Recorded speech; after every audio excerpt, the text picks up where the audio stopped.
Стоять! Ты чё, блядь? Ой, блядь! Чё? Стоять! Ты чё, блядь?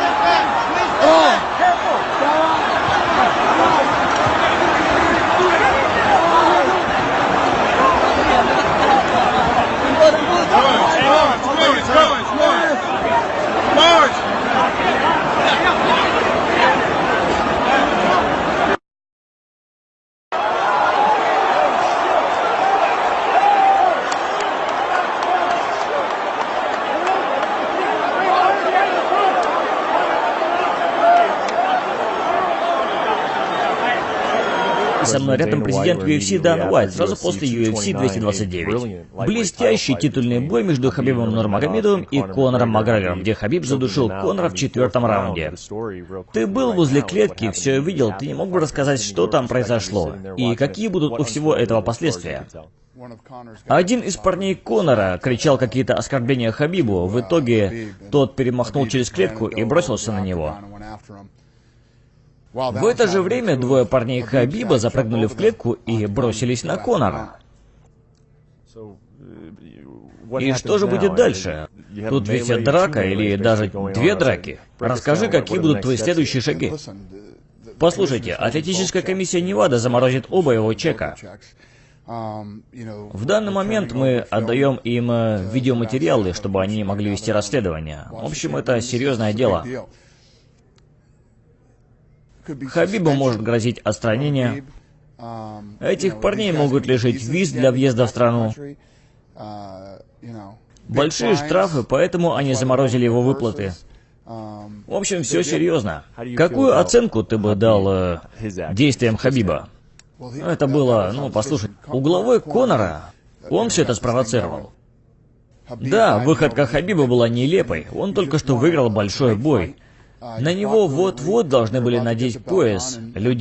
Он заслуживал уважения людей, он хорошо дрался и выиграл бой. Вместо этого он выпрыгнул из клетки и начал эту потасовку с людьми Конора. Я не позволил надеть на него пояс, потому что я знал, что бы было с людьми после этого. Они бы начали кидаться всем, что у них было, в клетку.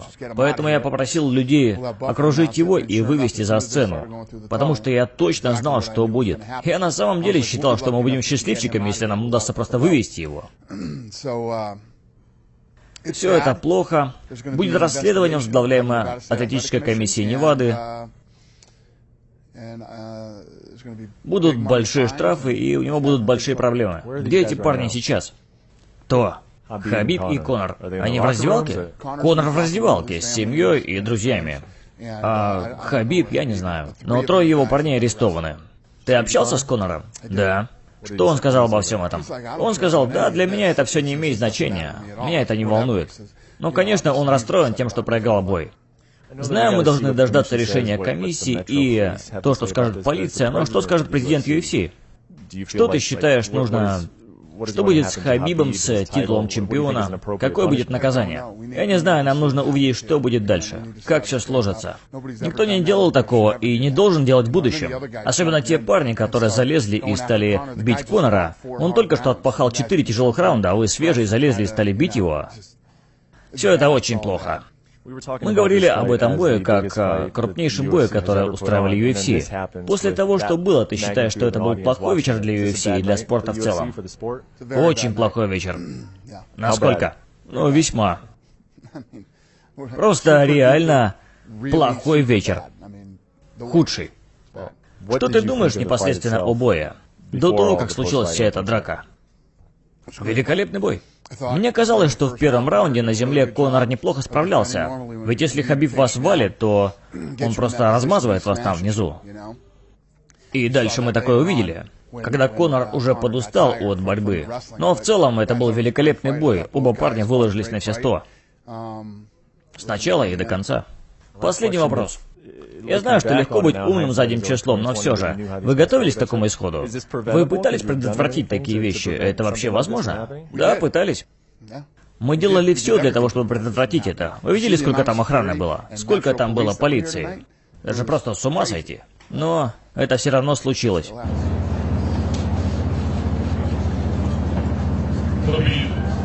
Поздравляем с победой, но, к сожалению, она была омрачена всей этой историей, которая произошла после боя.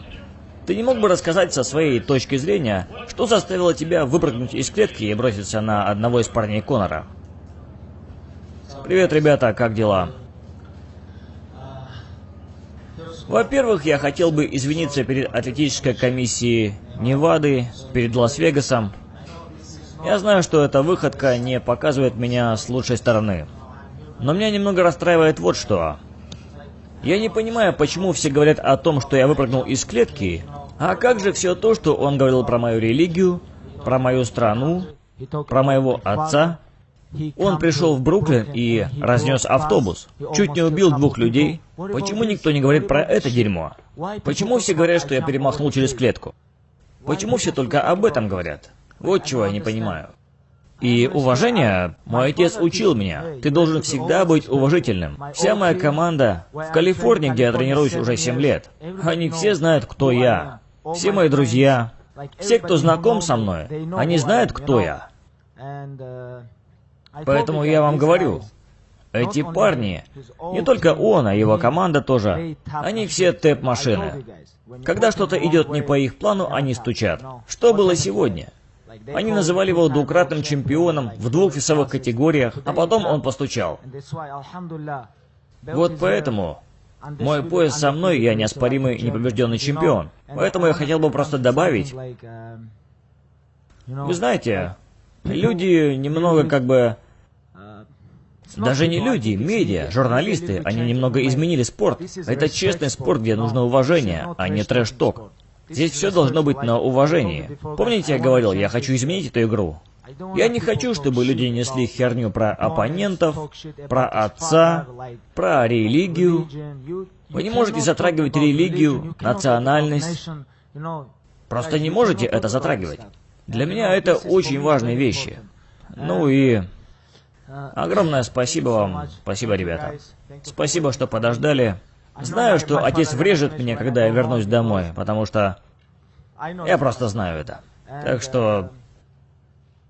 Невада, прошу прощения. Вегас, прошу прощения. Непобежденный, неоспоримый чемпион. И хочу сказать, что я очень горжусь тем, что... все писали о том, что он фотографировался с Путиным, что-то там еще. Но Путин только что звонил мне и сказал, что очень гордится мной. Я выиграл. Он сказал «поздравляю». Я говорил вам, ребята, 6 октября я собираюсь изменить все. И я это сделал. Спасибо. Хабиб, ты не мог бы рассказать, что было перед дракой?